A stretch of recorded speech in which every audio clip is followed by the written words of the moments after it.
8, 7, 6, 5, 4, 3, 2, 1.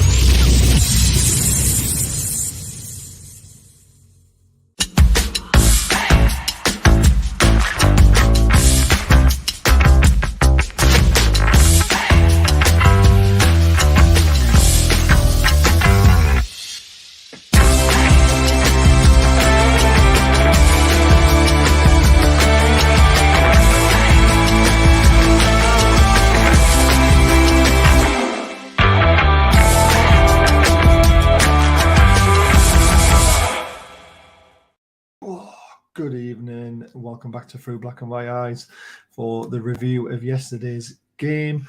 It's freezing in my house, so I apologise, but that's why we've got these beautiful hoodies on.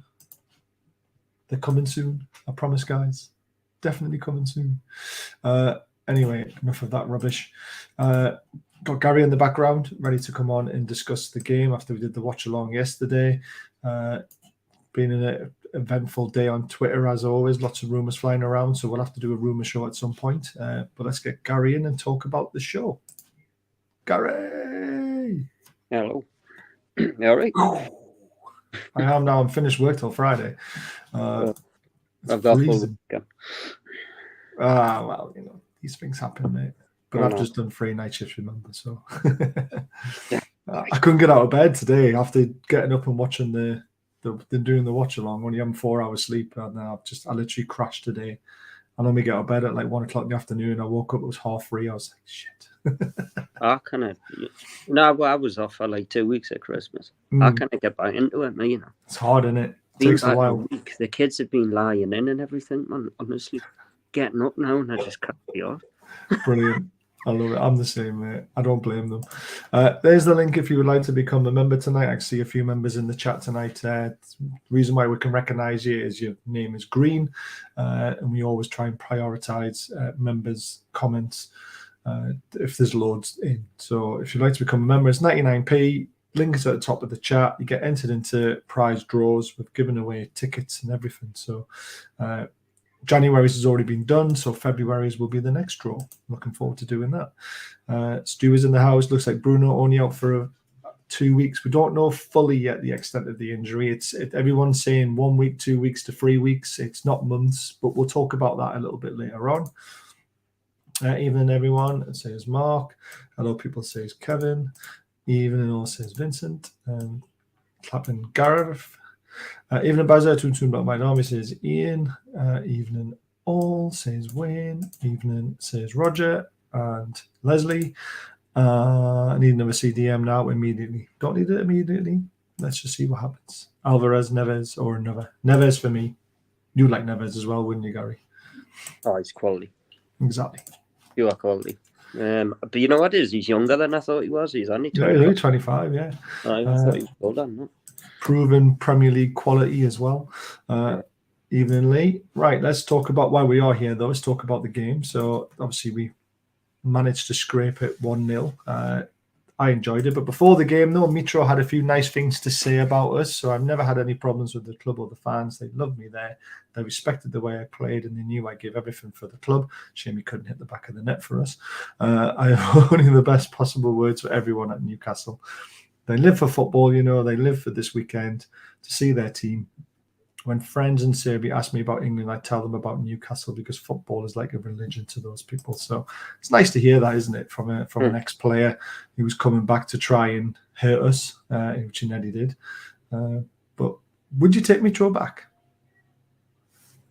In place? What, right now? Yeah.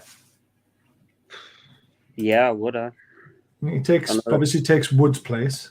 Yeah, he takes Wood. Yeah, I think he could do a job for it. I said on the show yesterday, I don't think we're doing enough for our set pieces and corners. Yeah. But we've got quality who can put corners in, like Trippier and that. So Trippier putting one on his head and he's going to score goals, isn't he? Exactly. But yeah, I would take him. Yeah. No, but not. It's only going to be a 1 year, 2 year thing, isn't it? It's not going to be.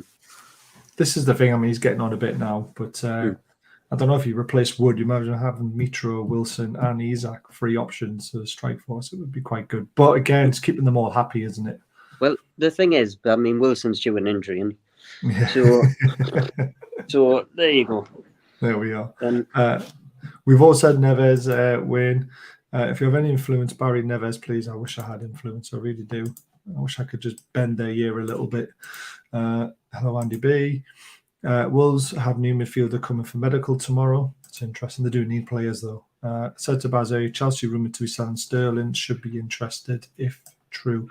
I mean, I don't know if... I mean, I've said I would take him because his stats are quality. He comes with baggage, though, doesn't he? And he's getting on a bit. But, I mean... I'll tell you what. No to him, would you? I wouldn't think it's hard to say no to Sterling. He's an Indian international. He's won the Premier League. He's won countless titles. It's hard to say no to a player like that. Well, I had him 4 years ago, 3-4 years ago, but yeah, the price would be astronomical. I've never been convinced by him, and even when I've watched him for England, he is a good player, but he's never been at my top 10 players that I think, oh, we should go and get him. Yeah. But I tell you, why the hell are Chelsea considering getting rid of him? They've only had him 5 minutes. I know, but they've seen how many players they've bought. This is what Todd Bowley's does. He does with his American football team or baseball or whatever it is. He buys them all in, and if they fail, he just sells them all straight away and buys more.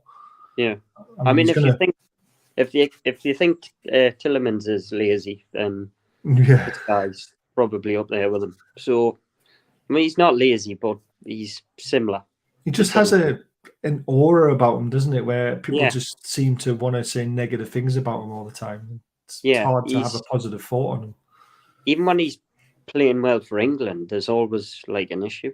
Yeah, people have always got issues with him. And I saw somebody in the comments the other day say, "I've never seen a player split for an opinion like John Longstaff." And it's like, and I think he's similar. I think he divides opinions. I agree. Not for me now, but just my opinion on him. Yeah, definitely. Paul, I mean, yes, I guess Wolves wouldn't want to let him go, but Neves is 25 now. He's going to be thinking, he's got to be thinking about himself rather than the team, and surely he wants to go to a better project than Wolves. I mean, he's not going to stay at Wolves. Whether he comes here or not, I don't know, but he is not going to stay at Wolves. He'll be somewhere else by the end of next season. Yeah, I agree. We're not even in the top 6 or higher spending for the season. Will we open the checkbook this transfer window? Seems a bit quiet. Is Mitro plans with Savage? I take Mitro back all day. There we go. I take Mitro back in Wood's place. Loved him when he played for us. There we are. Sterling is on 350k per week. Makes you wonder.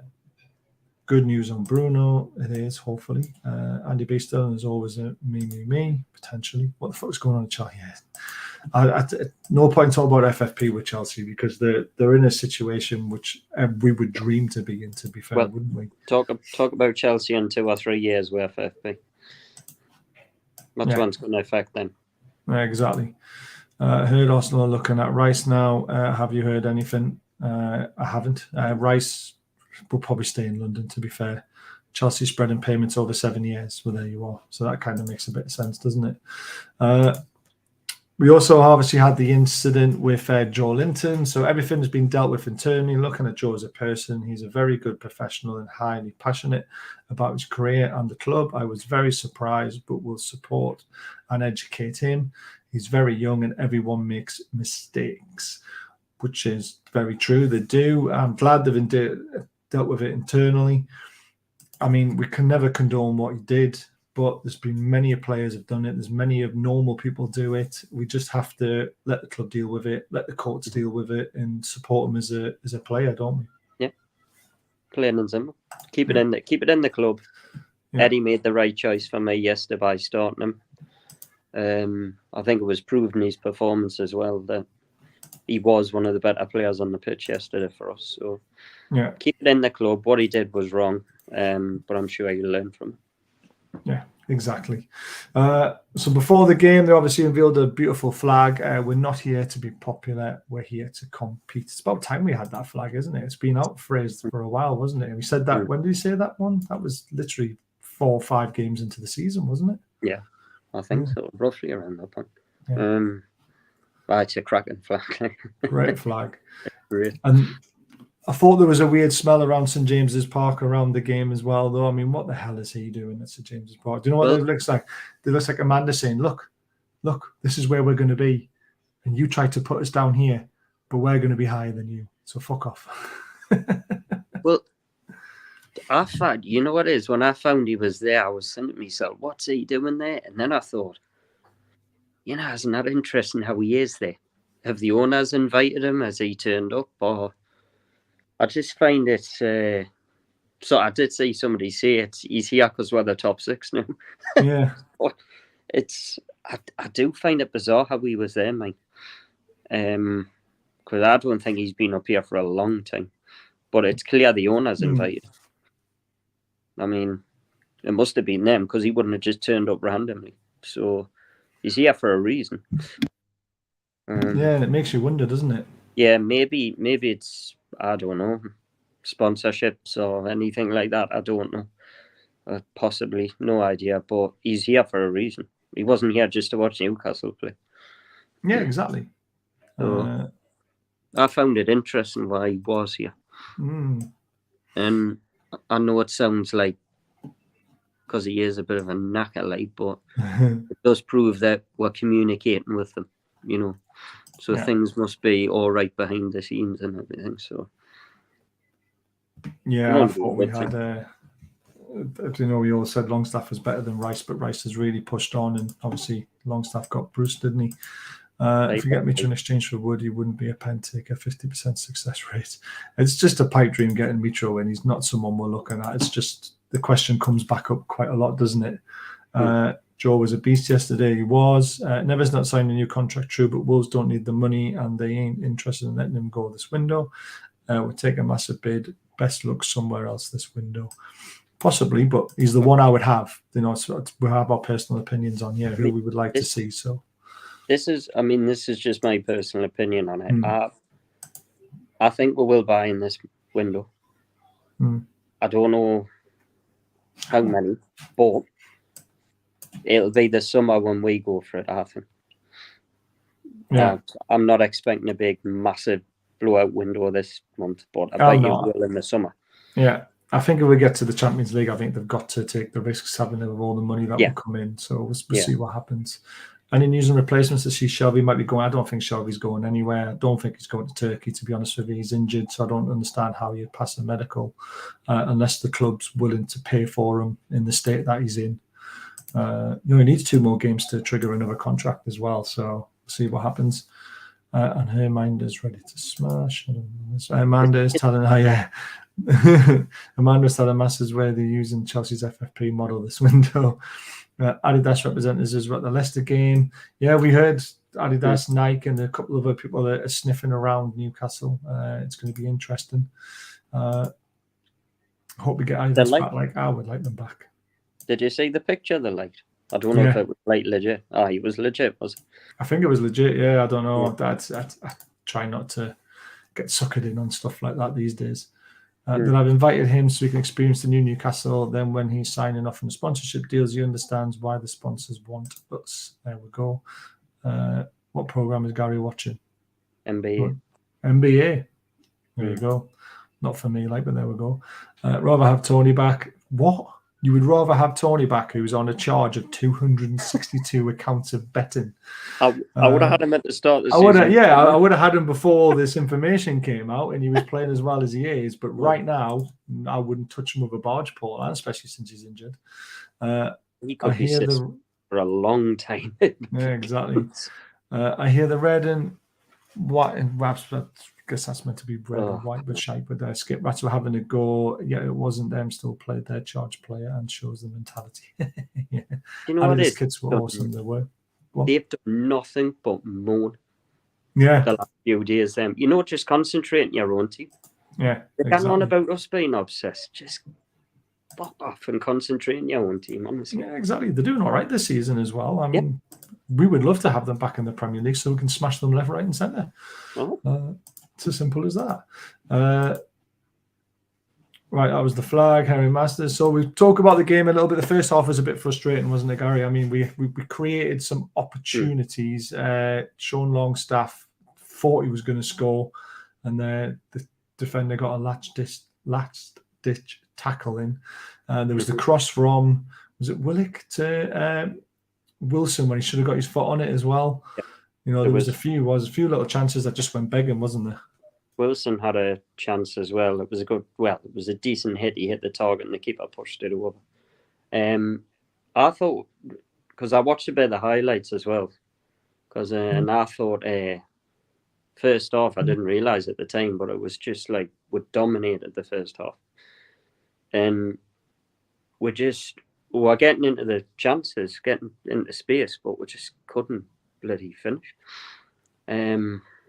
But I think that's been the case for the last few games.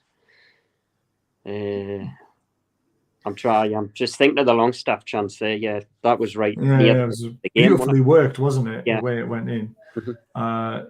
And then he literally was just about side-footed past the keeper, and that last-ditch foot made it look like he ballooned it over the bar. Because, I mean, you know what we're like when we see Sean Longstaff shooting sometimes. When you see the ball go over the bar, you just think, oh, fucking hell, he's done it again. But it was a great defensive block. Something you've got to remember from the first half as well, we had a injured midfielder in the middle of the park for most of it. We're just about to come to that. So that was on 20 minutes, I believe. Yeah. The worst thing we've ever seen could happen, which was Bruno standing on a player's foot, sliding off it, and then going over on his ankle. Yeah. Had to be heavily strapped twice, I believe. Now, Nick Pope deserves a massive bit of credit because there's no way Nick Pope was injured, was it? He did that on purpose. It was did that on purpose. Brilliant. Because me and you were myself laughing. What's he been doing? Yeah, exactly. Oh, yeah, he gets headaches. Oh, no, he's play acting to get Bruno the attention that he needs. But the worst thing was that he did have to go off. It was the 18th minute. He went off about the 20th, though, didn't he? That was the thing. He got it on the 20th. Yeah, it was around the 18th, 20th, 21st minute, whichever one it was. But very annoying.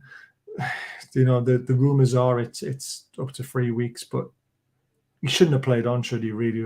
Thinking about it now, he shouldn't have played on. But it's in hindsight, isn't it? Well, I said take him off straight away, but Eddie confirmed after the game, he said, look, he says, I listen to Bruno, I trust the player. So he says, should we have taken him off? Probably. But when the whatever was thinking how many weeks, I'll tell you what, if he's only out for about 2 to 3 weeks, I will take that right now. Yeah. Because this morning I thought it was going to be a lot longer. So, but then again, I was saying this, could he have kept on playing on if it was like an injury that was going to keep him out months and months? Surely he couldn't have kept playing on. Yeah. So it's harder, isn't it? You got to trust your player to tell you that he's all right or he's not all right. But then again, the manager and this manager, whoever, they've got to come to an understanding as well and go, should we remove him, even though the player's seen he's fine? You could tell he was struggling. I mean, I watched him limp loads of times, so they would have known. But he's obviously trusted what Bruno said, but I agree. One of those. And would you learn to play in the middle of Selhurst Park? That's a discussion for tomorrow. Overhaul the player next time. I agree.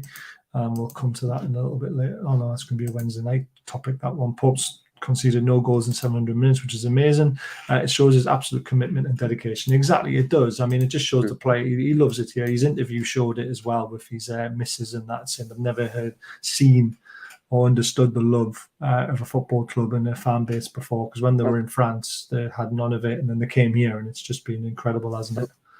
Well, you compare him. I don't think I've ever seen a player, badly injured, try to keep going, cry when he comes off the pitch because he's in so much pain. And you had tosspots like Marcelino, who was out with a bad finger. I just want to put that up quickly while we're talking. Isn't it? Yeah. So it was an unchanged team. I know we're talking about the action now, and obviously Mitro was returning. We're going to the second half. Obviously, Bruno doesn't resurface. He brings ASM on and puts him on the left wing, drops Joelinton back into a midfield three. And it seemed to be working, didn't it? I thought I saw a different ASM. Mm-hmm. Would you agree with that? Yeah, he's working hard. He's passing the ball more. He's tackling. Maybe, Eddie's really good at this sort of thing, because it took him a long time to bring Bruno into the team. And maybe he's thinking, well, Maxi, I'm just going to let him watch for about 5 to 6, 7 games until he starts doing what I want him to do. And he also had a shot in the second half that was inches wide. Yes, and the one right on the edge of the box. It was worked quite well, wasn't it? He should have hit the target, but given the benefit of the doubt that he hasn't played much recently. So it was a good effort, to be fair. I mean, it was 18 yards out. The way he turned on it, left the man for dead. They tried to bend it into the corner, and it just went wide. Shaw's free kick hitting the post as well. I mean, I was sitting there going, Shaw, man, just get out of the way and just let Trips take it, because it's Trips' range. And then he hit it and smashed the post. I was like, oh, man, how unlucky is that? And then it fell back to Almiron, who had a shot which was blocked, and then went out for a corner again. I thought again, I mean, we didn't capitalise on any corners at all, did we, through the game? In the second half, we had quite a lot of corners. I mean, I'm trying to think off the top of my head what we've done this season from corners, because we've got tall players in the team. There's a lot of them, and we've got Trippier who can put a free kick in. But I don't think we're the best at it. Joelinton scored a header. Yeah, we should be a lot better from set pieces than what we're. Should be. I mean, we do get a lot of second balls sometimes from them, but we don't really see people meeting the ball and having real powerful headers on goal, do we? I mean, when you think of the players who can head a ball in our team, you've got Botman, Bruce, Joelinton, Shaw. Yeah. Sure, there's others, but I don't think we're doing enough from set pieces, especially when you've got somebody like Trippier putting a ball in. And to be honest, at times I thought his set pieces were a bit off yesterday. Yeah. So yes, I managed to kind of I mean, but we must have been hurt. I mean, I don't know, but the crowd got on his back, and then the next time he got up and tracked back properly. So not at the moment, Tyler. We've got no updates, just what everything's flying around on Twitter at the moment. To be honest with you, I'm hoping for some information tomorrow, now that I'm finally off work again, and I can do some proper digging. Think that post is still rattling after Shaw's effort. It was a good effort, to be fair. Botman Burns should be scoring more from corners. I mean, it's easy to say in hindsight, isn't it? I mean, that the two tall guys, we should be putting the ball in and it should be scoring, but that's not how football works. I mean, it's all about the delivery. It's all about the team defending as well. It's not as easy as it sounds. If it was that easy, we'd be scoring every week. Which reminds me, Wilson had one from a corner, didn't he? Which was a better corner delivery, which was fired in, and his header went wide, which was a shame. Just didn't get his head round it. No, he didn't. But I tell you what, I was really, really, really pleased to see was that Eddie Howe took the risk with 20 minutes to go. He didn't take Wilson off like for like. He threw Isak on, making it a 4-4-2 in my eyes. We played him in a 10 and asked him to do a bit of dirty work as well. But the goal was superbly worked. I was screaming at the TV to get it out to ASM on the left when we were running forward. We decided to go out on the right-hand side, played it to Trips. Trips knocked it back to Sean Longstaff, where Bruno would normally be. So credit to Sean for stepping up and trying to take that role. And his ball in was beautiful to the back post. And you could see it all day. As soon as Wilson hit that ball into the player's back, I actually felt like he did that on purpose sometimes, because he knew it was going to fall back to him, and he knew Isak was on the back post, and you could tell he's thinking, and he just prodded it to the back post, and there's Isak to head it in from 2 yards. 2 minutes to go, and we all just went absolute berserk, didn't we? You know what is it? It looks a simple goal, right? But Wilson to do what he did, and Isak to be there in the first place, because Isak had nobody around him, and that's a striker's instinct, that. Because I'm telling you now, there's nothing against him, but Chris Wood wouldn't have been there. No. Right? He would have been on the penalty spot or something. So it was, although it wasn't like it's not going to be a goal of the season, a route like that, I thought it was a clever goal. Yeah. And but that's what the better teams do. They find a way to win. Exactly. I mean, it That's wasn't why our that's so prettiest sick. game, was it? But No. we found a way to break them down eventually. And that's the Mhm. one thing I'm so proud of this group of players is they do not stop trying. No, it's like I watched 2 different games yesterday. I watched us against Fulham, which was a hard-fought win. We found a way to win it in the end, and then 3 hours later, I watched the derby between Arsenal and Tottenham, where Tottenham were absolutely shite in my eyes, and that is a derby at home to your local rival. I said in the comments, if we played against the Mackhams like that, I would be there'll be hell on. sweet, honestly, because but you look at the difference, and but the best teams find a way to win. They all do. Man United have been doing it for years and years, not much recently, but they did back in the 90s. Yeah, definitely. It could be that teams are getting wise to trips, potentially, but when he's taking corners, you expect good delivery. And even if they're getting wise to trips, we're so clever the way we work in a triangle, they can't stop it. You literally can't stop movement unless your defenders are shadowing our attackers. It's impossible. And then you hope you've got to have the quality on the end, which we did in the last minute. Spurs are a second half team, though, but you can't go 2-0 down in the first half against Arsenal and expect to come back. It's just not going to happen. That's it. Yeah, I know it's not the Spurs show, but that's happening week in, week out with them. It is, for the first half. Every game it's happening. I'd be seriously asking questions of the manager, because this is happening every game for them. Well, and when they beat Palace a couple of weeks ago, 4-0, it was 0-0 at half time. Tottenham were shite in the first half. Yeah, it was. Yeah. I tell you what, we've got Tottenham up here, haven't we? Yes, we have. I go for them in the first 20 minutes. I tell you straight away. I love it. Right, let's move that there. What's that one? Oh, that's the ASM. Things have moved around when they shouldn't have, like usual. I'm going to put that. No, right. So yeah, win the game 1-0. Personally, we're going to talk about man of the matches, guys. So let's just get to the bottom of the comments. Isak's movement looked good when he came online for a found block. His movement was brilliant. It's quicker than I thought as well. Can you drop in the chat who you think your man of the match is? Because we're going to start talking about man of the match now. So first candidate is Sean Longstaff. After all the stick that he gets, I thought he was superb, especially in the second half when Bruno went off. It felt like he grew into the role a little bit more. He felt that he had to be the one that pressed further forward and tried to create things. He had 4 key passes in the game, which is huge for him. 2 out of 3 crosses were successful. 3 out of 5 long balls. He had 1 shot off target, 1 shot blocked. He won 4 out of 5 of his ground duels. He won 1 out of 2 of his aerial duels. He only lost possession 7 times. 88% passing accuracy.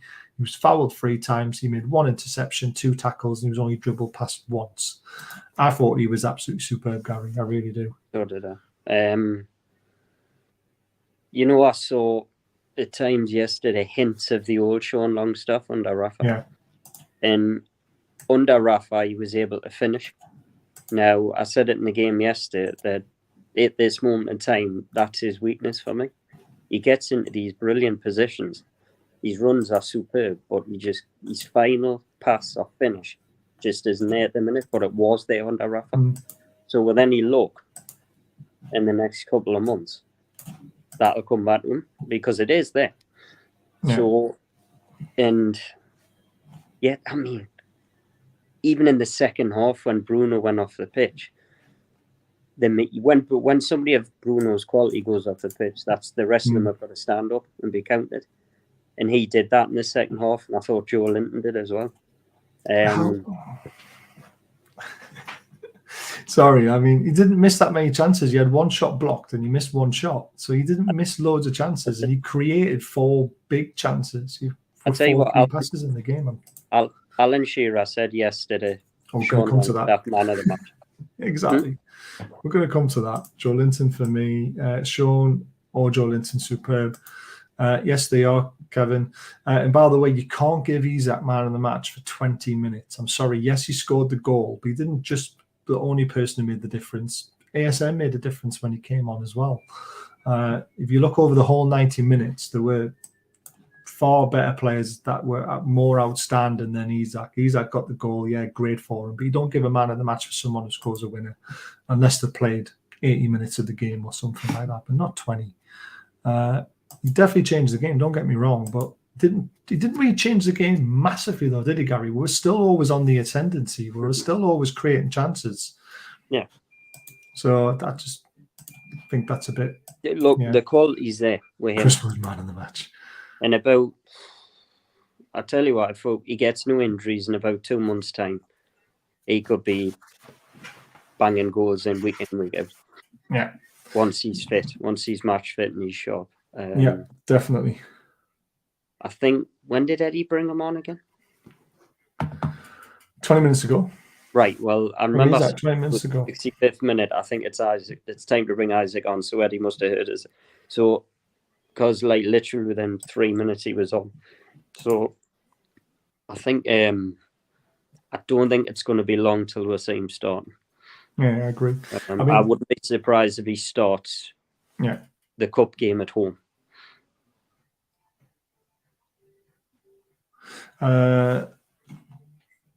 Did you think two up top worked? I did. I thought it was a brave change and a brilliant change. Yes, you can choose Isak, but you're not right because we're looking at 4 players and Isak isn't even one of them. So there you go. He does have a spark to next level quality. The next player was obviously Fabian Schär, who was superb as well in defence. Played the whole 90 minutes, made 3 clearances, 2 tackles, 74 touches, 85% passing accuracy, made 1 key pass. His crosses were terrible. He only had 1, and it was crap. 7 out of 13 long balls hit the target. 4 out of 5 ground duels won 2 out of 2 aerial duels. Only lost possession 11 times. Shots off target 1. He hit the woodwork 1. So I mean that's it. You know, again, him and Botman have just been superb, haven't they? And Schär goes under the radar a little bit because of Botman, but we've seen what happens when Botman plays alongside Lascelles. That communication isn't quite there. Well, so I was just about to say that Botman's worst game this season was at Sheffield Wednesday. Yeah. Funny because Fabian Schär wasn't playing. Schär wasn't very good in the World Cup at times. He was all over the place. Didn't have Botman next to him. So it just shows you them two. Partnerships at the back are massive. And the communication between them two. I mean, I've changed my mind, but I had Fabian Schär as man of the match yesterday. Just did nothing spectacular, but what he does is I saw a comment as well. Somebody said, "Congratulations, Fabian Schär didn't get a head injury." Yeah, it's the first time I've never seen him go down with a head injury. It was crazy. It was one of those tight games, and I just thought Schär was brilliant at the back. Yeah. And what can you say? £3 million. That's how much he cost me. Yeah. Joelinton, the next one. So again, another superb performance from him, especially after everything that went on. Shots blocked, he won. Dribbles attempted, 1 out of 1. 80% passing accuracy. Key passes 1. 2 out of 3 long balls made it. 5 out of 8 ground duels won. 2 out of 6 aerial duels. Lost possession 12 times. Sometimes that happens in midfield. He made 2 clearances, 2 interceptions, 3 tackles, and he was dribbled past once. I mean, that's 7 contributions in the defensive area as well as also going forward as well. I mean, considering what happened, he was superb, wasn't he? I heard he's one of those players, right, who we know what he does week in, week out. We know how good he is, but he doesn't get the recognition at all. On a show last night, they were going on about Tottenham, saying that 4 Newcastle players were getting the Tottenham side, and he wasn't mentioned. He would walk into that Tottenham side. Damn right. I think a whole back line would. I think a whole back line would. That's where Tottenham had problems. They had Botman, Trippier, Nick Pope, and Bruno. That's who they said would get into Tottenham side. He never got mentioned. He would walk into that Tottenham side. I agree. He was, once again, he wasn't as good as he was against Leicester, because against Leicester he was phenomenal. but Mm. I thought he was definitely one of the better players on the pitch yesterday. He's just, for me, he's one of the first people on the team sheet. Oh yeah, definitely. And what more can you say about him? He's just super. He must be an absolute nightmare to play against. Mm. Because when you get the ball, you can guarantee he's not going to be far away from you. Mm. And he doesn't give you any time on the ball at all. No. I would love to have seen him play Robbie Savage. That would be brilliant, wouldn't it? Yeah, I would love to have seen that.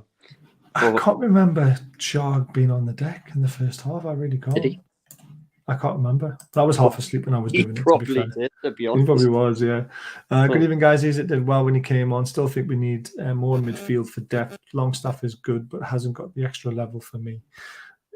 I kind of agree with that, but he's not a Bruno, and this is what people try and match him up with too sometimes. And Sean Longstaff is great at what he does, and we've just got to appreciate what he does sometimes. He's a very good player. That's going to be here for a lot of years. He isn't Bruno. Not many people is. Bruno's probably in my top 5 Newcastle players of all time. And just need to remember that with him. 2 years' time, he might be on the bench. Yeah, he could very well. Don't know why Bruno and why Jolinton would be out for the semi-final legs. As far as I'm aware, he's fine. Right, there's the next one, Sven Botman. He was superb again. 3 clearances, 1 block shot, 2 tackles, 87.5% passing accuracy. Incredible. 2 out of 4 long balls. He won 2 out of 2 ground duels, 2 out of 4 aerial duels. So he's actually been beaten in the air, which is very, very unlikely and very surprisingly. I bet it was Mitro. Yeah, it probably was, yeah. But again, him and Shaw, so solid. And Botman, again, they're like that every week, though, aren't they? How many games is it now? 7? Yeah. It's without doubt the best back 5 I've seen since I've been following the club. People might have seen better years upon years ago, but I started in 92, and this is the best back 5 I've seen. Yeah, I agree. That's solid as a rock. And I think you just need to look at the stats. It doesn't matter who it is, whether it's Man United, Man City, Arsenal. I know Man City scored 3 at the beginning of the season, but they wouldn't score 3 right now against them. No, definitely not. No. And that wasn't that Botman's first starts as well against Man City. Possibly. Because he was on the bench most of the time. So and if you'd have told me at the start of the season that Dan Burn was going to be our left back, I wouldn't have believed you. And there's another transformation. Dan Burn, a left back that Eddie Howe's done.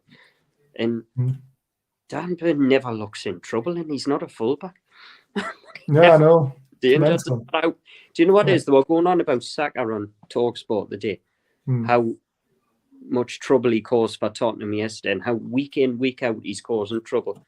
Apart from the first 10 minutes against us, Dan Burn seemed to cope with him. Yeah, we defended as a team very well. Exactly. That's the difference. It just shows you how. I mean, we get a lot of stick saying that we're a bit negative at times, but when you've got a back 5 like that, that's what you do. Yeah. You never know. You could nick a goal at Arsenal when you've got a back 5 like that. I just keep saying it week out. I keep saying week in, week out, is this, we're going to let it go in, we're going to let it go in. I mean, one day we're going to. Yeah, we are, but don't know when it's going to happen. Just hope it's not one that loses the game, to be fair. The pen that should have been given, typical. We'll talk about the penalty really quickly because we did kind of miss it. But Dan Burn did look like it should have been a pen against him. Even Trippier said that. Said it, they must have thought it was the Dan Burn one. Because Trippier did get his foot stood on. However, was that enough to be a foul? I don't know, because Trippier's left leg took out their play, and I thought when I watched it back, I said to you live, I said, we're in trouble here. Live, I remember when I watched it live, I remember saying to you at the time, I didn't think any of them were penalties.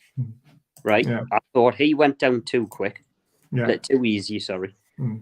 the first one. In the second one, I just thought it was soft. 10 years ago, that's not a penalty.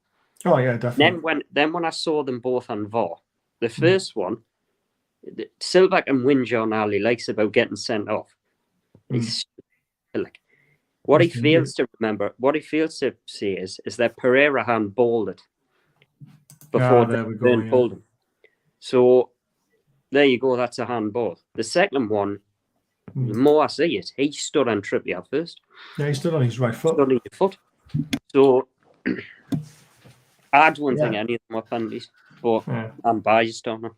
Yeah. I don't think any of them are penalties. I mean, the more I watch it, the more I think, well, that's a foul on Trippier. But I mean, I can see why the ref's giving it, because Trippier's left foot comes around and takes out the player's leg softly, but he still does it. But it's like they weren't looking. They were looking for the penalty rather than not looking for a way not to give a penalty, in my eyes. Does that make sense? Yeah. So they weren't looking at Trippier's right foot. They weren't looking at the stand on. They were looking at just the inside. I know what you mean. They were trying to see how he fouled, and they forgot this. They forgot the foot on Trippier in the first place. Exactly. And Trippier even said to the referee, he said he stood on my foot. Yeah. So I remember him running up to him. He was going like that. He was pointing down, wasn't he? Yeah. So what Trippier needs to do next time, if someone stands on his foot, he needs to go down holding his foot, really, doesn't he? Because if he went down at that point holding his foot, he would have won a free kick. He needs to learn from Nick Pope, because Pope would have went down. Remember Sean Longstaff's dive? Yeah. He went tree bump. That was brilliant. But the penalty was so funny, because I thought he missed it. Then it hit the back of the net, and I was like, well, how the hell's that gone there? Because he was hitting it to the left-hand side. And it obviously hit off his left foot, went into the other corner, and it's a free kick because you can't kick the ball twice. Did you see that Fulham fan? He was complaining after the game. He says it's not fair. They should have made him take it again. What? Because he bollocked it up. Yeah, exactly. Oh, yeah, no problem. No problem. You fell down. Right, fair enough. Unlucky. We're a bit lucky there. But, no problem, mate. You tripped over. We'll just let you take it again.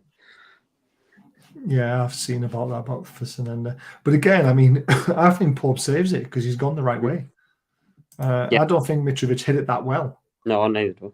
So I think he saves it anyway. So I don't give a shit. We were due some luck. As a matter of interest, I would have him back, but fuck's sake, don't let him take a pen. That's fair play. Right, so they were the 4 candidates for the man of the match. I put a poll up on Twitter using Toon polls, as we always do. And Sean Longstaff won it by quite some distance, by 14% over Joe Linton, and Sean Botman 12 and 10%. So there's your fans man of the match award. Sean was unfortunately not available for comment, but we passed on the information to him to say well done. And he said thank you. And he said thank you. Yeah. No, he didn't, unfortunately. But yeah, we know someone who knows him, and we told him we love him. Shiva obviously pointed it out, talking about he ran. I mean, everyone says that Joe Linton covers the pitch so well, but look, Sean Longstaff covered more ground than anyone. And he does this week in, week out, and people don't give him enough credit for it until it's highlighted. But he ran 11.1 kilometers where Joe Linton ran 10. Now that's a lot of extra ground, isn't it? Look at Dan Burn as well, 10.2. No wonder why he walks off the pitch like sweating all over the place because of all that. More reaction after the game. The goal noise was amazing from our 12th man, the crowd. I'm very happy for Isak. We know he's been out for a long time, but he's a wonderful striker. Bruno's my brother. I love him, and I don't like to see him in pain. We need him. All this stuff that we hear about behind the scenes and about ASM being a bit disruptive, probably because he wasn't playing and he wanted to play. He says all the right things in the media, though, doesn't he? I hope we see the best of ASM. And we've all said this. We want to see him till the summer and give his all. And if he does that, he stays, doesn't he? He's frustrating. And the reason he's frustrating is because everybody knows there's a talented player there. Yeah. We all know that he's got potential to be one of the players of the year, without a doubt. We just need to see it more often. But when he comes out and says things like that, I mean, he doesn't have to, No, he doesn't have to. Maybe the things behind the scene are because he's wanting to play. Now, that's not a bad thing. If he's piping up, I like that. No, it's not a bad thing. And hopefully, I hope we see the best of him. I do, because there's a talented player there. And Without a doubt. It's the stuff that's the hair-loss messages, isn't it? That kind of got my back up a little bit. I mean, he's never going to have a better chance in the next 5 or 6 games, especially with Bruno being out for don't know how long. But well, we're going to look at him for creativity, aren't we? Yeah, and he's going to play more now. And when Bruno came off the pitch, I'm not going to lie, I thought Isak might come on. Yeah. But he put Maxi on, and I thought, right, see what happens. And I thought he did all right when he came on. He did. I saw different things in his game. Who got Sky Man of the match? I can't remember. I can't remember. Someone will have to tell us. Well, I never listened to Sky because they gave Bruno man of the match against Leicester, and although he was like superb, I had 2 players ahead of him. Yeah, so, I think we all did. Yeah, so I don't know with them. But, I mean, they gave Ramsdale man of the match for Arsenal yesterday. I mean, did they? How he touched the ball in the first half? You know what I mean? I just like Ramsdale got man of the match, and I'm thinking, well, how the bloody hell does you've won 2 now, but your goalkeeper gets man of the match? Yeah, he had a good game, but he wasn't the best player on the pitch. So I don't know. They probably said, I don't know. They probably said Trippier, and it was probably one of his worst games. Probably. Right, guys, while we're coming to near the end of the show, we've still got a few more topics to talk about. Please hit that subscribe button, hit the bell button, and set to all so you know when we're live. We've got loads of great shows coming up. And don't forget, we'll have some inside scoops, obviously, going all the way through to the end of January. The one thing we ask everyone to do, please, is hit that thumbs up button. It doesn't cost anything, and it really helps with the YouTube algorithm. However, if you would like to support the channel in other ways, there's a donation button in the bottom right-hand corner, $. Donate what you feel comfortable doing, and it really does help with the running costs. And the link is at the top of the chat to become a member. And like I say, we do members prizes every month. We've said if we get to 200 members, we will double our prize fund from £40 to £80. I think we're 63 members away of 99p to be able to double that fund. So, and that fund literally, because £60 is about 40 quid, because that's what YouTube take off you. They take about 20 quid off memberships off you for about 60 quid, 80 quid. So yeah.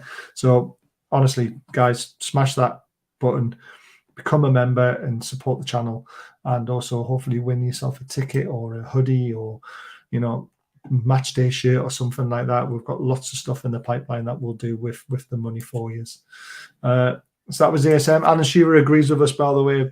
Sean Longstaff was definitely man of the match. We'll talk about Bruno's injury, because there's the horrific. I mean, when I saw that, I was just like, oh God, no. Do you know what I mean? It's like when you watch somebody's knee that go the wrong way, isn't it? It's like, oh, you just know something's going to happen. He was seen on crutches after the game, but that is a precaution, remember. They always do this. They put him straight in a boot to take the weight off it, to make sure, you know, they don't put any more damage, let the swelling happen, and then wait for it to go down before he goes for a scan. It's a little worrying when you see players on crutches, though, isn't it? Well, you know, when they took the picture, Bruno didn't have the boot on. He just had a little. Yeah, I saw that. He had a bandage on. Yeah.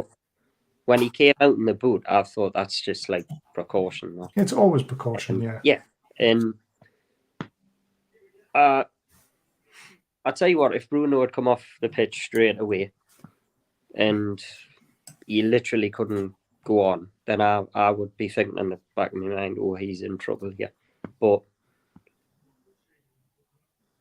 right, Kevin, the rule is from a penalty, the striker's only allowed to touch the ball once. It's the rules. So if the striker hits it and it hits the crossbar and it comes back to him, he's not allowed to touch it. You're only allowed to touch the ball once until an opposition or a member of your own team touches the ball first. It's just the rules. It's like taking a touch with a football. Like cheating, isn't it? Yeah, it's like taking a touch with a football and then just kicking it. That's what it's similar to. And it was a lucky goal. Yeah, it's an unfair advantage to the keeper, because the keeper's guessed the right way. The ball's going where the keeper's gone, and it's hit his left foot and gone to the right. You know what I mean? And I have hardly ever seen it, but yeah, it's in the rule book that you kind of do it twice. Yeah. And yes, Kevin, every picture that I've got is copy and pasted from certain areas, mate. I don't make the pictures myself.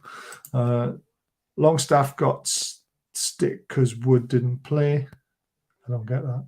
Oh yeah, I get what you mean now. So everyone targets Wood if long, and then if Wood's not playing, everyone targets Longstaff because they need a villain, don't they? Kevin, the 2-touch rule has been in place since 1882. There you go. Craig, I wouldn't be any Newcastle player if it was Sky. That's probably true. Craigley, the thing is, though, he slipped. It's not like he was going to touch it twice. Yeah, but it gives an unfair advantage to the goalkeeper, Kevin. The rules are the rules. Doesn't matter if he slips. It's his own fault. He needs to make sure the ground's a bit better next to the penalty spot. Well, it's like when John Terry tripped in the final. He slipped the penalty. Man United, I think it was Man United, they weren't bothered. No, of course they weren't. Celebrating every he missed. And it happens. It's unfortunate. Yeah, I mean, exactly. if it happened to us, if Wilson it happened to Wilson, I would just go, oh, God's sake, man, honestly. Exactly. It's just one of those things. We know the rules. The rules have been there for a whole 100 years or whatever it is. So we just got to get on with it.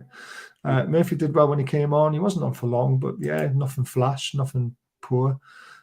Sky only care about the big six. Yeah, I mean, we were in the crowd though. You never know. Kevin, doesn't matter if someone slips and commits a foul. It's a foul. Yeah, exactly. You've seen players get sent off for slipping and then going through a player, don't they, for a second yellow card and stuff like that. So it's just one of those ones. Actually, on the comment about Jake Murphy, the best thing about Murphy yesterday was he was standing behind Silva when Silva went. Yes, with his face expressions. His face, and he's going like that because Silva was shouting. Brilliant. Let's be honest, the only way he plays a team, they should get man of the match. I mean, the whole team deserved man of the match, to be fair. No one was bad. I will sign up on payday. Thanks, Steve. I appreciate that, mate. There's no rush. Not a nice picture to see. Which one? Oh, Bruno, I'm guessing, with the crutches. Let the swelling happen and wait till the swelling goes down. Reminds me of the Oh, brilliant. That one tickled. Some just put on Twitter, it's not too bad. It's only weeks or months. Yeah, there's loads of information going around about it. Luke's put it on as well. Yeah, so we hope it's right. Roger, thank you so much for becoming a member. That's welcome to the Through Black and White Eyes family. It's much appreciated. And Steve, again, smashing in a super chat of $9.99 over in America. Thank you so much. I really appreciate your support, mate. I really do. Shame about Fraser, though. What about him? Is he off? He should be off. I think he's off anyway. Was he on the bench yesterday? No. No. I mean, everyone says there was a private plane going down to Bournemouth, and the same way, is it Richie or is it Fraser? I don't think Fraser will be welcome back at Bournemouth. No, the Bournemouth fans will not welcome him back. No. That's like, who can I say? That's like us bringing Kabay back. Yeah, after he did swear, and then I would have had him back, to be fair, because he was quality. Yeah, so would I. But that's what's similar. I don't probably have him back. I only lasted till half time as well. Oh, Mark. So how on Bruno's injury? We'll get it assessed quickly of how bad it is. We are very light in midfield. It's obvious an area we'll look at. So that to me screams straight away. If this injury's out for long and then whatever it is, they'll react in the transfer market. Mm-hmm. But I think they need to anyway. I think they're light. I think they're light in the middle. And I do. If they're waiting on Shelby coming back, then you're wanting Shelby to come back, get match fit, and then not break down again, which is not going to happen. It's going to happen, at some point, because Shelby. I don't know. I think Shelby's probably one of the fittest players at that team, but his body is clearly he's not doing it for him anymore. So getting on a bit, isn't he? Yeah. So Simon. So the crack with Fraser was when Bournemouth went down. He refused to play in the last 9 games, Gary. Mm-hmm. Yeah. Because his contract was up for renewal. He didn't want to sign a contract. But he didn't want to play just in case he got injured. And it stopped him from getting the move that he wanted. And he ended up moving to Newcastle on a free. Mike Ashley signing, the usual. Did all right for us, but we've seen how many times he's been injured. So you can understand now why he didn't want to play, because he's injury prone. but he's what we could get at the time. So, Fraser needs to go now. But I just don't think Bournemouth will accept him back after he refused to play for them when they were in the relegation battle. I think I think it sums them up, unless it's us keeping a hold of these players. But I think it sums up some of our players that nobody's coming in for them. There's not a clamour to get them at all. I mean, let's face it, we've got a lot of shit, haven't we? And you know why? Because Mike actually gave them high flaming wages. I know that seems ridiculous for him, but you're talking about giving shite 60 grand a week. Now, you try to offload that, and these other teams can't afford them. Like, say Fraser, probably 90% of the teams in the Championship would take Ryan Fraser, right? So, but they can't afford his wages. Yeah. And this is a problem. And because the stupid high wages, Mike Ashley dished it. Yeah. Hi, Harry. How are you doing, mate? Nice to see you again. I heard that Fraser gets to a certain point in his contract and his mind changes. I like it.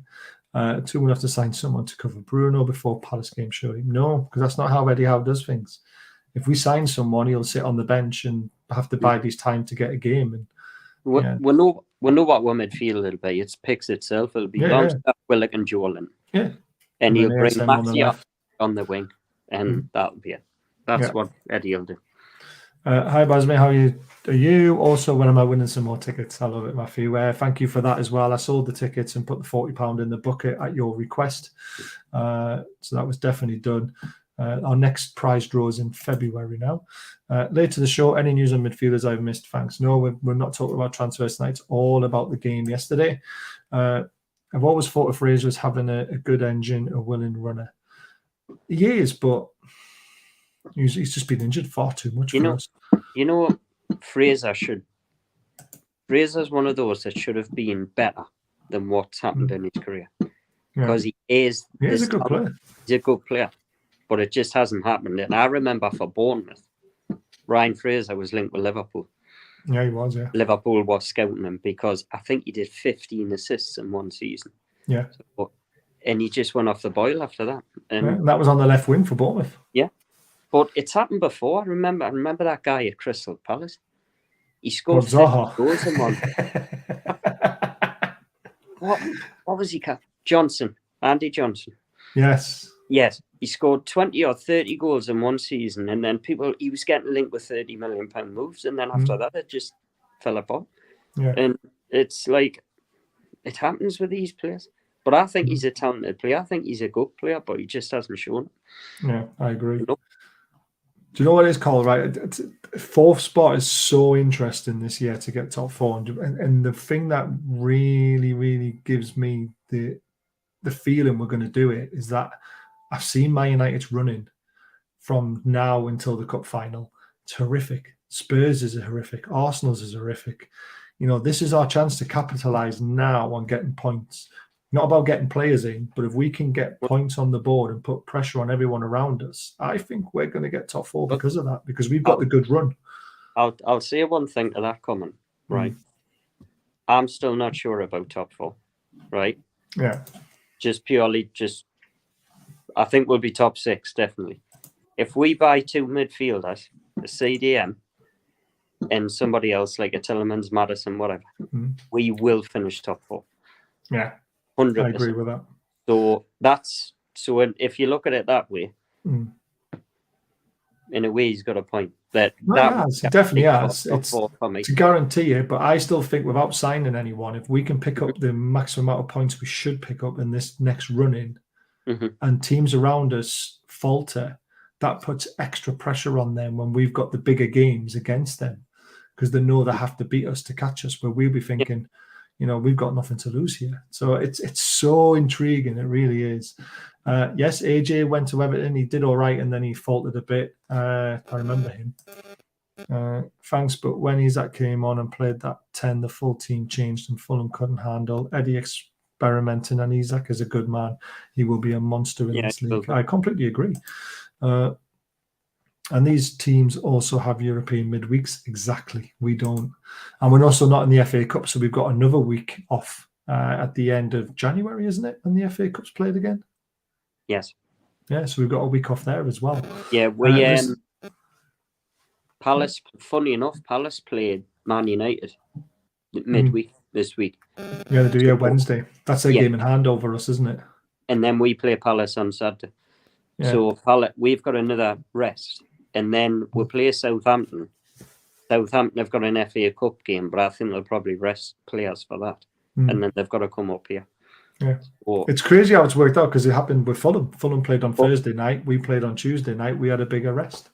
but if anybody gets a chance, have a look at Man United's next 8 fixtures. Yeah, it's crazy. Barcelona in there as well. Twice.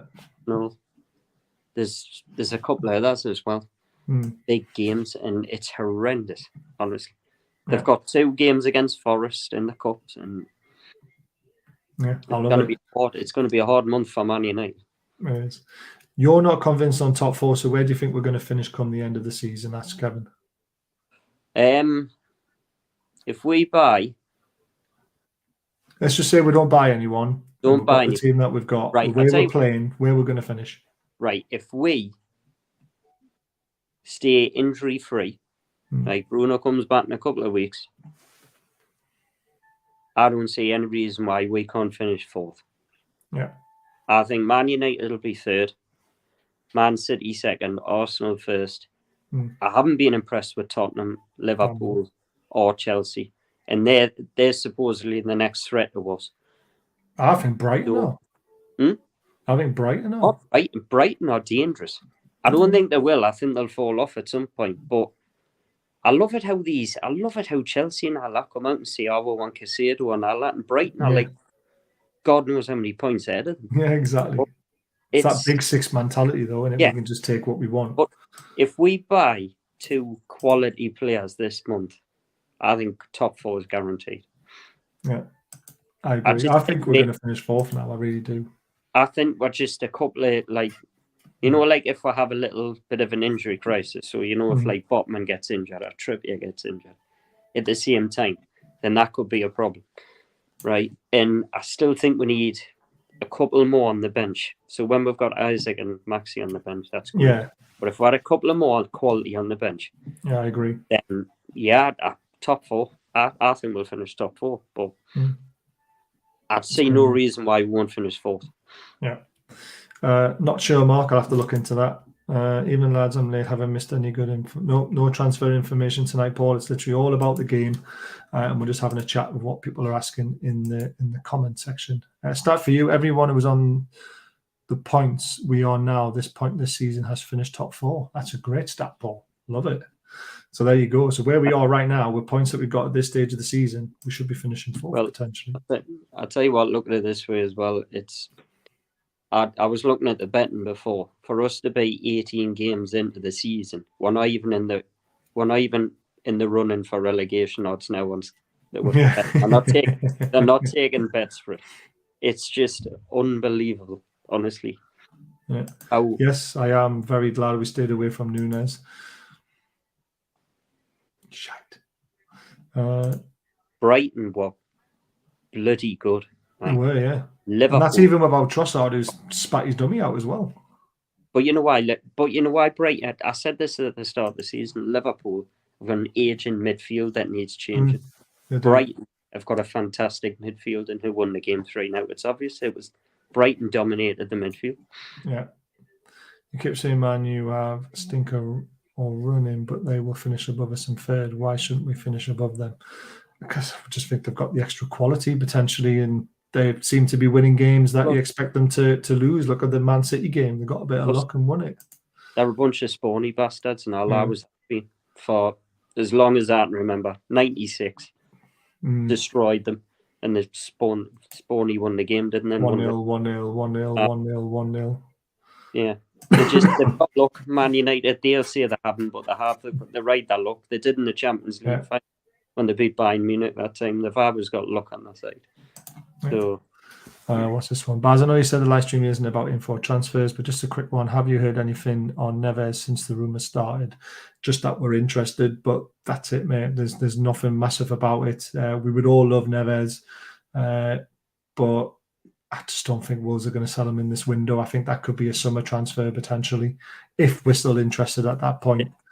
We're getting quoted £60 million, don't we? Yeah, exactly. So, I mean, I would pay it straight away because he's 25. He's brilliant. But there we go. Cheers, Paul, for joining. Hi, Baz. Are we safe from relegation yet? Mathematically wise, we are almost safe from relegation. Yeah, yes. That was then. This is now. Things are different. It's such a difficult one because we are level points at the moment and we do have a better goal difference, but things can change very quickly. Remember where we were a year ago and where Man United were a year ago? They were still 5th or 6th, weren't they? Mm-hmm. You know, Man United haven't dropped like we've dropped like a lead balloon. We are punching above our weight.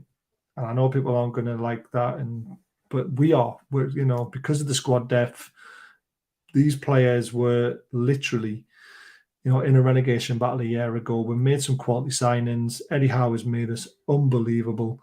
So yes, you know, we could finish above Man United, but we're realistic as well, aren't we, Gary? We're not these ones that get ahead of ourselves. If it's a big if as well, we've got to win our games. It's all right looking at a bit of paper and saying Man United have got a really hard run in, so they're not going to pick up as many points as we think they will. We've got a good run in, so we're going to pick up more points. It's easy to say that, but it doesn't mean it's going to happen. I'll tell you what we have got more favour, big time, is we'll play Tottenham at home, we'll play Liverpool at home, we'll play Arsenal at home, and we'll play Man United at home. Yeah, we've got Chelsea away and we've got Man City away, so we'll play most of the big teams at St. James. Yeah, that to me is so that tells you mid-table and lower end teams, they're the ones we've got to go to. So yeah, if we, to be honest, I think we're a couple of quality players away, and we could finish above Man United. Yeah, it's nice that the scout's got his burner phone that I sent him in his prison cell, so you can get us some information. I'll save it for tomorrow though, mate, and I'll do a little video tomorrow because I don't want to be giving stuff out tonight on this. But it's nice to see that you're comfortable in your cell and you've got your phone. Let us know what else contraband you want us to send into you. Tops two, you know. Nobody will reach 40 points this season. Oh no, definitely not. 35 went down last season.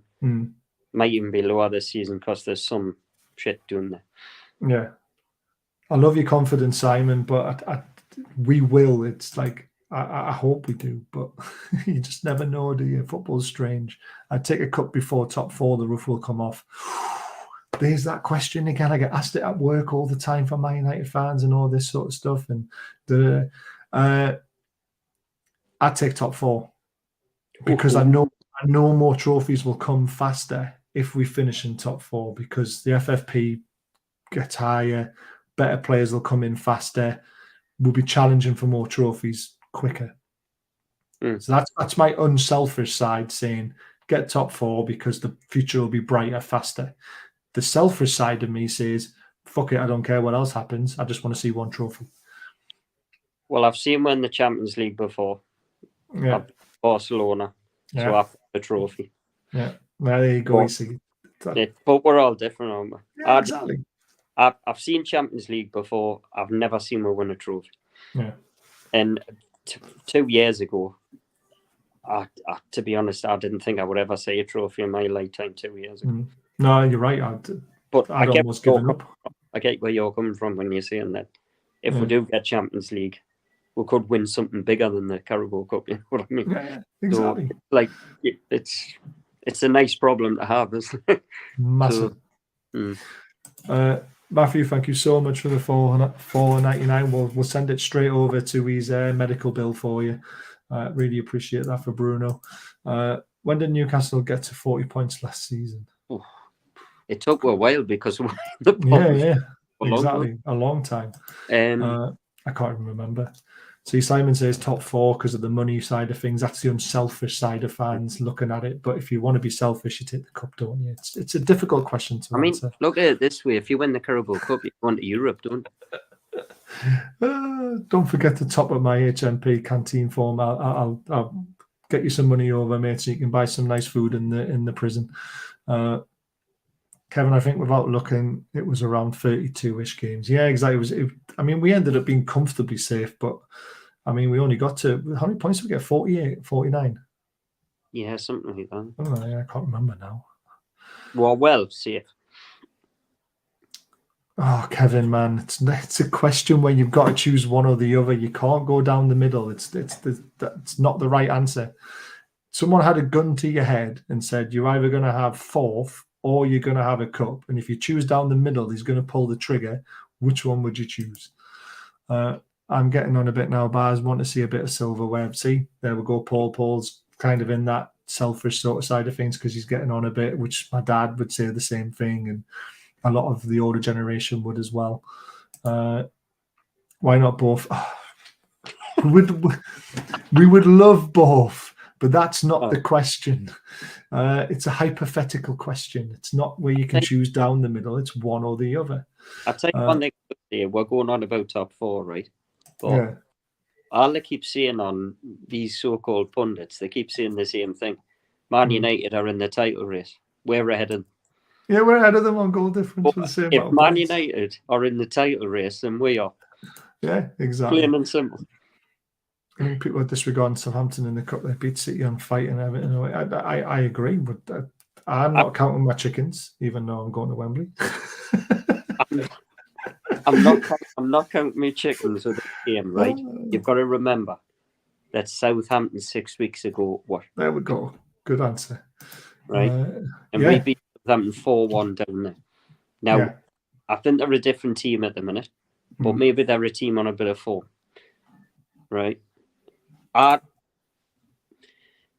If we're in, even if we got beat 2-1 down there, we will stuff them up here in the second leg.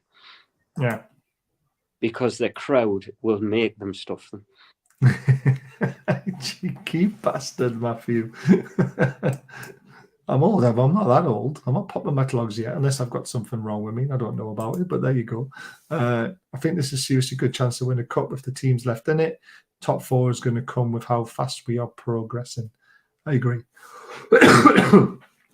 I agree. It's a difficult one. I mean, I want to go to Wembley and see us win a cup, but you know, top four opens up a lot of doors, and that's why a lot of people would, you know, it's such a, it's like stand on the edge of a cliff and saying if you jump in that water, you know, you're going to have the best time of your life because you could survive. But what happens if you don't? Well, I remember listening to Man City fans, and they said once they got the first one out of the way, they felt like there was pressure off. Yeah, just like David said there. So it's like, get that off, get the first one out the way, and then go for it. Go for Champions League, Premiership, whatever. I mean, looking at where we're going to finish this season, I mean, what's our aim next season? Well, probably, next season gets really difficult if you finish fourth, doesn't it? Because you've got to be fourth again because of the sponsorship deals you're going to sign. They're going to demand your team to be in the Champions League to get the sort of money that they're going to be offering you in that season. You're in the Champions League, and then you also need to strengthen the squad. It puts a lot of pressure on. Well, I have no doubt if we finish fourth at the end of the season, PIF are going to give Eddie the money and say, look, title push. They're not going to come out and say that, but that's what's going to happen behind the background. Yeah, of course it is. You've got to keep aiming higher and higher every season. And we finish fourth. You've got to aim for the title next year.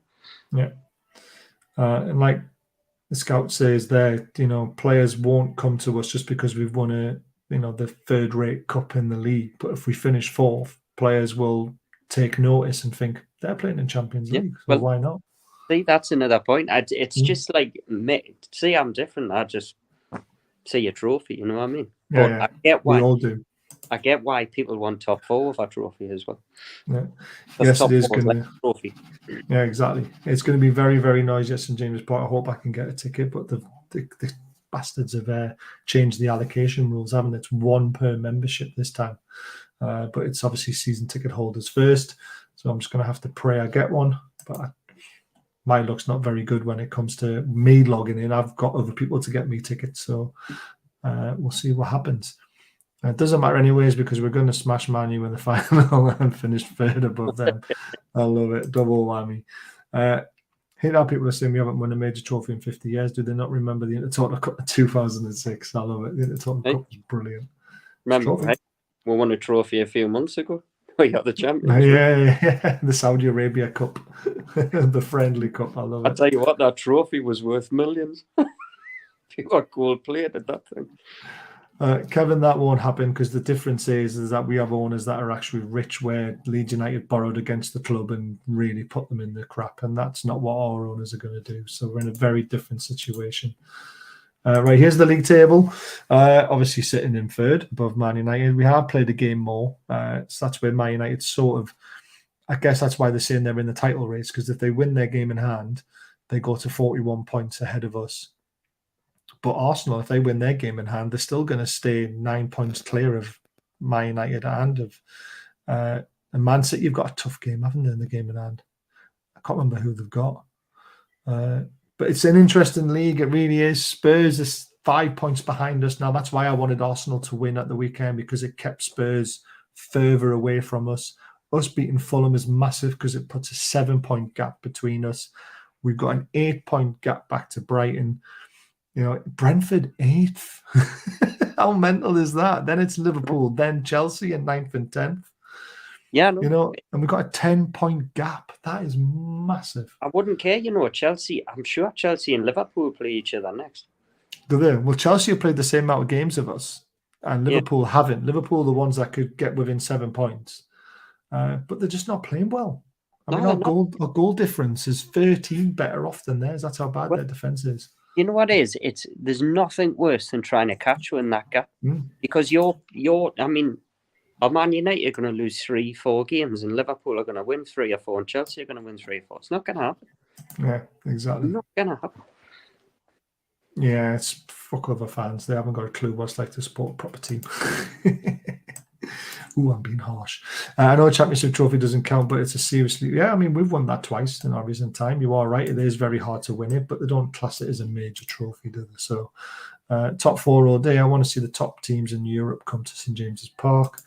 I mean, we all want to see it again. I still think Gunners are going to do it. I personally do. You believe Arsenal are going to win it as well. I'm sure my United game in hand is against Arsenal. Oh, God, that's where the 3-point swing comes into place. If Man United beat Arsenal, Man United are in the title race. Yeah. If Arsenal beat Man United, it's a 2-horse race. Well, it's a 1-horse race in my mind. Arsenal have got something about them, though. They've got the fight we've got. And I can see it when I watch them. They're going to go out against Man United and go for it. And now Man United are playing well at the minute. Yeah. But they got the fight Arsenal have. Personally, I don't think that. So, see what happens, but... Hey, Lily. Thanks for joining us. Not seen your name before. Thanks for joining in the chat. That's my daughter. Is it? Brilliant. She's obviously thought he's making too much noise. I'm going to come on here and tell him to shut up. I'm trying to go to sleep. No, she doesn't live. She doesn't live with us. Oh, right. She lives. Right. I get you. Right, with your ex. Also, Forrest could in. So hit that thumbs up, Lily, or hit the thumbs down for Gary. Baz, I got some solid info today. A source close to the club has told me we're going to be signing a French player called Johan Kebab. Trusted source called Joseph Kinnear. For more in the know, PM me, Baz. I will do, Matthew. Johan Kebab. What was it? Insomnia? It's Lily's birthday soon. So is it? Happy birthday, Lily. When's it her birthday? 23rd January. Just going out and getting smashed in town. Hey, I was going out in Don Whitley Bay when I was 17 and getting smashed. I bet you were as well. I was in Italy at the San Siro, man. Well, there you go then. Have 16. a drink on us, Lily. Look at Chelsea's goal difference +1. It's appalling.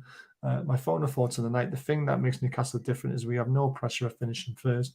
We're just playing football. Spurs, Man U, and others under pressure for it. That's true. The financial side of things for the other teams, and that's why Chelsea have thrown so much money into it, is that they have all the pressure on them. This is a free hit season for us. You know, we all said between 7th and 10th, and now Eddie Howe's come on and said we're trying to finish as high as we possibly can, and we could finish top 4. It's crazy. Paul was still getting rid of the old First Division trophy before it was the Premier League. Yeah, I remember that one. I was there. She's giving the thumbs down. Cheers, Lily. Cheeky kid. Liverpool's time has come to an end. They've made way for a proper football club. Nice, Paul. Kinnear is like a swear word for Newcastle fans. Yeah, he was a tit. Happy birthday, Lily. Your dad's a star. There you go. Right. what's coming up? What we're doing tomorrow? We're doing Premier League review tomorrow night with all the guys. So every Man United fan, Man City fan, Palace fan, unfortunately. Is it? Yeah. Is it? Yeah, Pete will be on as well. So join us for the Premier League review tomorrow night. On Wednesday, I want to try and do a fans forum, fingers crossed. So if anyone would like to come on and have a chat, please DM me on Twitter and let me know if you would like to come on. And then on Thursday, we're going to try and do a bit of a transfer show if we can, if we've got any good stuff. And then Friday, we will do the look ahead to the Saturday game. Unfortunately, there's no watch along because I'm at work and Liam's at work as well, which is a bit of a shitter, but there we go. But I wonder whether the pressure is starting to tell on players, hence the frustrated efforts on goal. Maybe, I don't know. We battled to the end. We won the game. That's all that matters. Players get frustrated, whatever position you're in the league, don't they? So that's why you buy your £60 million striker, because they win your game. Exactly. Comes on and taps one in, doesn't he? Mm-hmm. I may mute when Steve talks. I'll go. Brilliant. You'd be muting half the show because he never shuts up, to be fair. He's a good lad, though. We'll probably have Steve on Friday night, to be fair, to look ahead to the Palace game. So we've got a show literally every night this week, guys. So just keep tuning in. It's going to be a tiring week, but we'll get through it. I'll try and do an update video tomorrow. If transfers, I might have time for this. My camera will. Awesome. Might be off, though. That's fine. You don't have to put your camera on. You can come in as a voice if you want to as well. Obviously, we don't want you to reveal yourself. Otherwise, you will end up in prison. You just never know, do you? But thanks for tuning in, everyone. Thanks, Gary, as always. It's been a great laugh talking about the game. We've obviously gone a little bit longer than expected. But tune in tomorrow from 8 o'clock again, roughly around about that time. Keep an eye out, and we'll have a good show about the Premier League. So take care till tomorrow night, guys.